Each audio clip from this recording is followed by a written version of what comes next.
पछिल्लो 24 घण्टामा टेकु अस्पताल लाइभ कोरोना संक्रमितले भरिए। सभ्य कसरी हुँदैछ उपचार, पूरा भिडियो अन्तिमसम्म हेर्न नबिर्सनुहोला। सोमबार दिउँसो करिब 12 बजे टेकु स्थित शुक्रराज ट्रपिकल तथा सरुवा रोग अस्पतालको आकस्मिक कक्षमा बिरामी चिकित्सक तथा बिरामी सरुवाको चहल पहल थियो। आकस्मिक कक्षभित्र अक्सिजनमा राखिएका केही बिरामीका आफन्त बाहिर फोनमा अन्य अस्पतालमा आइयुसी र भेन्टिलेटर सहितको सभ्य खोज्न फोनमा व्यस्त थिए। कोरोना संक्रमण भए घरमै राखेका थियौं, आज सिरियस हुनु भएर ल्याएको डाक्टरले भेन्टिलेटरमा राख्नुपर्छ भन्नुभयो, तर यहाँ बेड खाली छैन रे।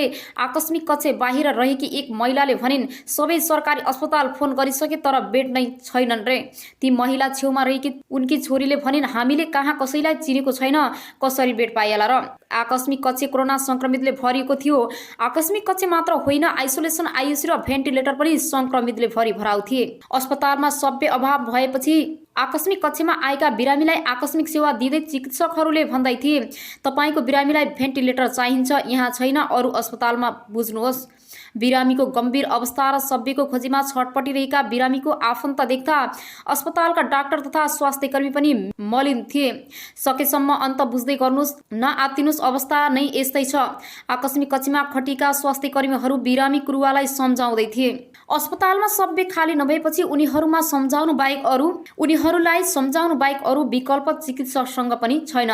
स्वास्थ्य खबरको टोलीले करिब 4 घण्टा अस्पतालमा भइसकेका गतिविधिलाई निहालिरहेको थियो। बेलुकाको करिब 5 बजे आकस्मिक कक्ष अगाडि एउटा एम्बुलेन्स आइपुग्यो। शुक्रराज अस्पतालको आकस्मिक कक्षबाट एकजना पुरुषले आफ्नी आमालाई एम्बुलेन्समा राखे। अस्पतालमा 12 घण्टा राखेपछि आइसियु खाली नभएपछि आमालाई अर्को अस्पतालमा लैजान लागेको उनले सुनाए। बिहान 5 बजे अस्पतालमा ल्याएको थिए, डाक्टरले आइसियुमा राख्नुपर्छ भन्नुभयो। दिनभर आइसियुको खोजीमा लागे, अहिले एउटा अस्पतालमा बल्ल तल्ल मिल्यो, त्यही लैजान लागे। आफू पनि कोरोना संक्रमित भएको तर लक्षण नभएको आमाको उपचारको व्यवस्थापनमा आफै खटिएको उनले सुनाए। कोरोना संक्रमित भएकाले उनले करिब 2 मिटरको दूरी कायम गर्दै आफ्ना कुरा हामीलाई सुनाए। संक्रमण अरूलाई नसरोस् भनेर उनले मास्क लगाएका थिए। कोरोना त मलाई पनि पोजिटिभ नै देखिएको हो, आमालाई अलि सिरियस भयो, अरू कोही छैन, आफै उपचार गराउन हिँडिरहेको छु, उनले खुसी हुँदै सुनाए। आमालाई एम्बुलेन्समा राखेर उनी आफ्नो बाइक चढेर अस्पतालमा निस्के। आकस्मिक कक्षमा मात्र होइन, आइयुसी बाहिर रहेका बिरामी कुरुवा पनि निराश अनुहारमा देखिन्थे। केही दिन अघि हजुरबुबा गुमाए, अहिले बुबा भेन्टिलेटरमा हुनुहुन्छ। आइयुसी बाहिर रहेकी एक युवतीले भनिन्, बुबाको अवस्था पनि सिरियस छ, सास रहँदासम्म आश रहन्छ उहाँलाई ठिक भइदियोस् भनेर प्रार्थना गरे बाहिर बसेको छु। नेपाल कोरोना संक्रमणको दर बढ्दै गएसँगै संक्रमितको उपचार व्यवस्थापनमा समस्या देखिन थालेको छ। स्वास्थ्य अवस्था गम्भीर भएका बिरामीहरू बढ्दै जाँदा अस्पतालहरूमा आइसोलेसन आइयुसी तथा भेन्टिलेटर सहितका सभ्य अभाव हुन थालिसकेको छ। शुक्रराज ट्रपिकल तथा सरुवा रोग अस्पताल टेकुमा पनि कोरोना संक्रमितले सभ्य भरिएका छन्। अस्पतालमा रहेको 12वटा भेन्टिलेटर सहितको 12वटा आइसियुमा बिरामी भरिएका छन्। आकस्मिक उपचारका लागि नयाँ आउने बिरामीहरूको लागि अस्पतालमा आइसियु र भेन्टिलेटरको अभाव हुन थालिसकेको छ। अस्पतालका निर्देशक डाक्टर सागर भण्डारीले बताए। उनका अनुसार अस्पतालमा सभ्य खोज्दै हरेक दिन करिब 50 जना संक्रमित आउने गरेका छन्, जसमध्ये धेरैलाई फर्काउनु पर्ने बाध्यता सिर्जना भइसकेको छ। अस्पतालकी आइयुसी नर्सिङ डिस्चार्ज उषा देवकोटाले आइयुसी भेन्टिलेटरमा उपचार कोरोना संक्रमित निको हुने दर समेत कम हुँदै गएको बताइन्। पहिला त आइयुसी भेन्टिलेटरबाट बिरामी ठिक भएर घर पठाउन पाएका थियौं, धेरै दिन आइसियुमा राख्नुपर्ने अवस्था पनि थिएन। नर्सिङ इन्चार्ज देवकोटाले भनिन्, अहिले पटक पटक भर्ना भएको बिरामीलाई 3 सातासम्म भेन्टिलेटरमा राख्दा पनि बचाउन सकिएको छैन। शुक्रबार ट्रपिकल तथा सरुवा रोग अस्पतालमा संक्रमितको उपचार र व्यवस्थापन कसरी भइरहेको छ, अस्पतालमा संक्रमितहरू कसरी भइरहेका छन्, कोरोना संक्रमितको अवस्था कस्तो छ, हामीले शुक्रराज अस्पतालमै पुगेर लाइभ भिडियो रिपोर्ट तयार पारेका छौं।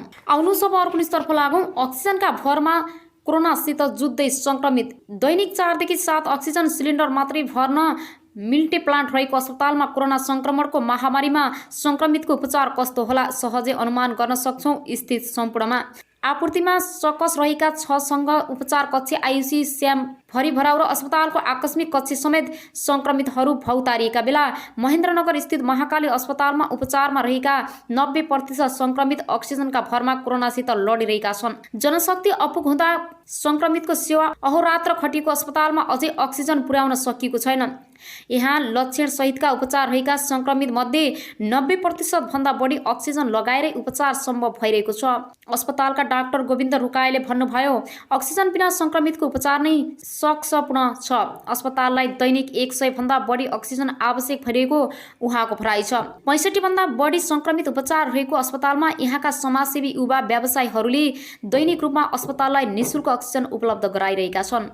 यसैगरी कञ्चनपुर उद्योग वाणिज्य संघका अध्यक्ष जङ्ग बहादुर मल्लको अगुवाईमा विभिन्न संघ संस्थाहरूले पनि अस्पताललाई दैनिक 50% थान अक्सिजन सिलिन्डर उपलब्ध गराइरहेका छन्। अस्पतालमा शङ्कास्पद बिरामीहरू कोरोनाका परीक्षणका लागि आउने क्रम बढिरहेको छ भने केही दिन यता अस्पतालबाट निको भएर घर जानेको संख्या पनि सन्तोषजनक रहेको छ।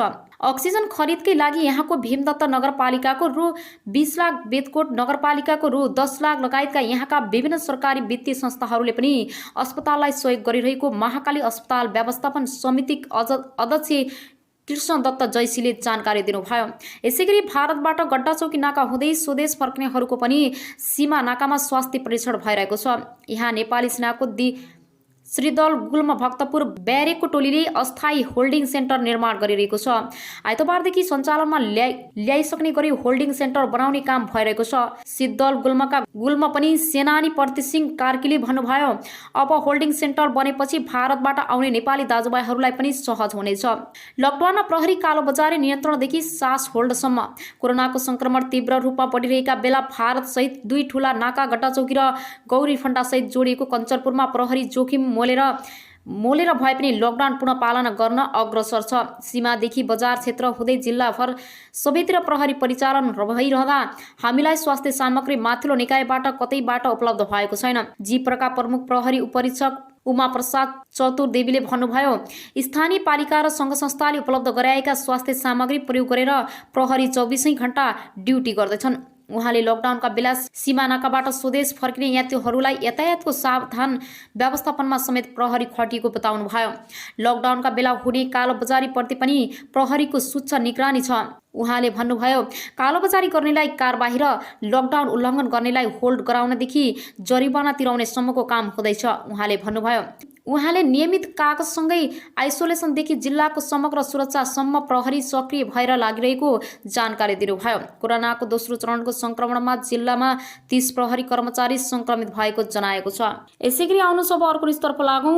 बेलजुण्डी कोरोना अस्पतालमा एकै दिन 3 जनाको मृत्यु भएको छ। घोराई उपमहानगरपालिका 12 का 70 वर्षीय पुरुष, घोराई 28 का 44 वर्षीय पुरुष र तुलसीपुर महानगरपालिकाका 5 का 66 वर्षीय पुरुषको कोरोना संक्रमणका कारण मृत्यु भएको अस्पतालका व्यवस्थापक दोणब ओलीले बताए। उनका अनुसार अहिलेसम्म अस्पतालमा 28 जनाको मृत्यु भइसकेको छ।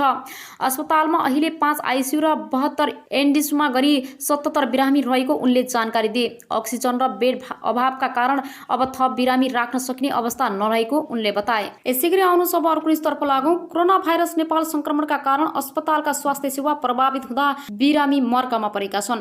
कोरोना भाइरसबाट संक्रमित र मृत्यु हुनेको संख्या बढिरहेका बेला राजधानीमा सहित देशभरिका थुप्रै अस्पताल सेवा प्रभावित भएका छन्। स्वास्थ्य कर्मीमा कोरोना भाइरस संक्रमण देखिएका कारण कतिपय अस्पतालहरू सील हुँदा स्वास्थ्य सेवा प्रभावित बनेका हुन्। नेपाल मेडिकल काउन्सिलले अस्पतालहरूलाई सावधानीका उपाय नअपनाइदा सील हुने अवस्था आउनु चिन्ताजनक रहेको बताएको छ। यसैबीच स्वास्थ्य मन्त्रालयले भने स्वास्थ्य कर्मीहरू संक्रमित हुँदा पनि उपचार कायम राख्ने गरी तयार गरेको बताएको छ। अब आउनुहोस् कुन अस्पतालहरू बन्द हुन्छन् यसबारे जानकारी पाऊँ। गङ्गालाल हृदय रोग केन्द्रमा संक्रमण देखिएपछि नयाँ बिरामीहरूले उपचार पाउन समस्या बेहोरेका छन्। त्यस्तै केही दिन अघि वीर अस्पताल पनि आंशिक रूपमा सील गरिएको थियो। बिहिबारदेखि धुलिखेल अस्पतालको आकस्मिक बाहेकका सबै सेवाहरू अनिश्चितकालका लागि बन्द गरेको अस्पतालले जनाएको छ। चितवनको भक्तपुर अस्पतालमा पनि आकस्मिक कक्षमा कार्यरत नर्स कोरोना भाइरस संक्रमण पुष्टि भएपछि आकस्मिक कक्ष सील गरिएको छ।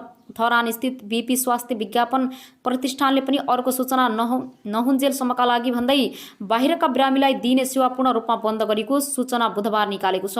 संक्रमण धेरै देखिएको प्रदेश 2 का वीरगञ्ज स्थित अधिकांश अस्पतालहरू सील गरिएका थिए। अहिले एडभान्स अस्पताल बाहेक बाँकी अस्पताल सञ्चालनमा आएको नारायणी अस्पतालका संयोजक डाक्टर उदय नारायण सिंहले बताए। त्यस्तै प्रदेश नम्बर 1 को विराटनगरमा सबैभन्दा ठूलो सरकारी अस्पताल कोशी अस्पताल अहिले सञ्चालनमा छ। उक्त अस्पतालका प्रमुख डाक्टर चुमनाल दासका अनुसार एक चिकित्सक सहित 18 जना स्वास्थ्य कर्मीमा संक्रमण देखिएपछि केही दिनका लागि बाहिरङ्ग सेवा बन्द गरिएको थियो। विराटनगरमा धेरैजसो निजी अस्पतालहरूमा भने आकस्मिक बाहेकका सेवा बन्द गरिएको हाम्रा संवाददाता विक्रम निरौलाले जानकारी दिए। तर आकस्मिक सेवा सञ्चालनमा रहेको बताए पनि कोरोना भाइरसको संक्रमणसँग मिल्दोजुल्दो लक्षण देखिएका बिरामीहरूको उपचार भने ती अस्पतालले जानकारी गर्दा सरकारी अस्पतालमा चाप बढेको छ। यसैगरी कर्णाली प्रदेशमा अहिले कुनै अस्पताल सील नगरेको भए पनि विगतमा सुर्खेत स्थित प्रदेश अस्पताल र जुम्ला स्थित कर्णाली स्वास्थ्य विज्ञापन प्रतिष्ठान सील गरिएको थियो। कर्णाली प्रदेशको स्वास्थ्य सेवा महाशाखाका प्रमुख डाक्टर लक्ष्मीनारायण तिवारीका अनुसार अहिले सील गर्नुपर्ने अवस्था नरहेको र यदि स्वास्थ्य कर्मीमा संक्रमण देखिए पुनः सील गरिने बताए। कतिपय स्थानमा अस्पताल सील नगरिए पनि लकडाउनका कारण बिरामीलाई अस्पतालसम्म पुर्याउन असहज भएको बताइन्छ। बुटबल स्थित लुम्बिनी प्रादेशिक अस्पतालका अध्यक्ष सूर्यबहादुर भट्टराईका अनुसार अस्पतालमा सेवा पूर्णरत अवस्थामै सञ्चालन भइरहेका छन्। कोरोना भाइरसबाट संक्रमित भएका मानिसहरूलाई भने स्थायी रूपमा बनाएका 2 अस्पतालमा उपचार गरिँदै आएको बीबीसी संवाददाता माधव नेपालले जानकारी दिए।